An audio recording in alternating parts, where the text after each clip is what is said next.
আমার কইতেছে মাদ্রাসা একটা কূপ মারবো, কূপ মাইরে একেবারে গার পালাই দেব। ভাই আমি দেখছি, আমি চা বানাইতেছি, পরে ওই ভাইয়াটা দৌড় দিয়ে দোকানে ঢুকছে, আর 5 জন ব্যক্তি রান্দাও চাপাতি আর ওই চুরি নিয়ে মানে ওইখানে 2-3টা কূপ দিছে। কূপ দেওয়ার পরে যে আমি বলছি এই ভাই আস্তে আস্তে ভাই মাফ করে দেন, যারা হয়েছে না হয়েছে পারেন করতে মাদ্রাসা আমার কইতেছে মাদ্রাসা একটা কূপ মারবো, কূপ মাইরে একেবারে গার পালাই দেবো।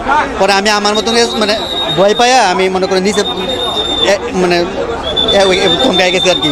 পরে কি হয়েছে ভাই আমি আর মনে করেন যে আমি আর 5 মিনিট পর্যন্ত গেলে ওইখানে গেলে মানে বসে আসলাম, মানে পরে কি হয়েছে আমি আর কিছু কই যাচ্তাম না বড় ভাই। বিষয়টা কীভাবে নিব আসলে আমরা দেখেও পুরো আতঙ্কের ভিতরে আছি। যেমন একটা ঘটনা এইভাবে চৌরাস্তার ভিতরে ঘটছে, কারণ সাধারণ মানুষ চলাফেরা করতে আতঙ্কের ভিতরে থাকে। যেমন সে নাকি পেশাগত একজন সাংবাদিক, সে ওই দিকে থেকে দৌড়ে আসছে আত্মরক্ষার জন্য, এখানে আইসে, এখানেও তার রেহাই পাইল না। শেষ পর্যন্ত তারা খুনেরা তাদের খুন কইরা চলে গেছে। আসলে এরা তো সঠিক তদন্ত কইরা যারা এটার সাথে জড়িত ছিল তাদেরকে আইনের আওতায় আনাই আমি সবচেয়ে ভালো মনে করি। দেশের পরিস্থিতি তো খুব খারাপই। এই চৌরাস্তা মোড়ে এত মানুষের মাঝে যদি কুবাইত হয়ে যায়, তাহলে মানুষের তো জীবনের কোনো নিরাপত্তা নাই, যে কেউ যে কোনো জায়গায় কুবাইতে পারে। ভাই নিশ্চয়ই এটা খুব খারাপভাবে দেখার বিষয়, কারণ আমরা তো এরকম বাংলাদেশ চাই না। আমরা এরকম বাংলাদেশ চাই না যেটাতে মনে হয় যে কোনো গার্ডিয়ানহীন একটা বাংলাদেশের মধ্যে বসবাস করতেছি, যেখানে আপনার একজন মানুষ আপনার যে প্রকাশ্যে খুন করে চলে যায়। ঠিক আছে, আমরা তো মানে শুনেই এটা হচ্ছে মানে মেনে নিতে পারতেছি না। একজন মানবিক হিসেবে, একজন সাধারণ মানুষ হিসেবে এটা কখনো মেনে নেওয়া যায় না। ঠিক আছে, মানুষ পশুরা কখনো পশুর মতো এরকম ধরনের কাজ করে না। এটা দেখে আমরা খুবই মর্মাহত।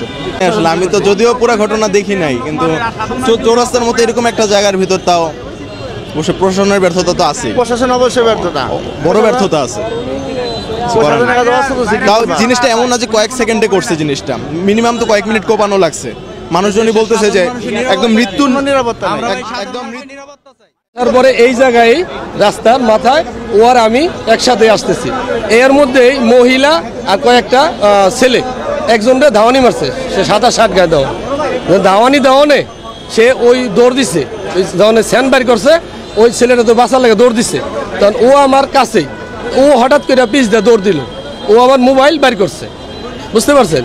তো মোবাইল বাইর করে তখন আমি ওরা খুঁজতেছি কই গেল, সব আলজল লেগে গেছে গা, যে কী ব্যাপার ঘুমনে কী হইলো, কেরা ওই যে স্যান ধাওয়াইতেছে। আমি পিছে দৌড় পারি, এদিকে দৌড় পারি। পরে শুনি যে এই জায়গায় আইসা এই দোকানের মধ্যে তারা কোপাইতেছে। তখন আমি ওই দূরে যে ব্যাপারটা কি, তখন আমি তো এখানে আসতে পারতেছি না। তখন আমি সাথে সাথে পুলিশের গাড়ি এখানে থাকে, আমি পুলিশের জন্য খোঁজ করতে যাই, না পাইয়া আমি সাথে সাথে বাসন থানার ওসিকে আমি ফোন করি। ফোন করার পরে সে বলছে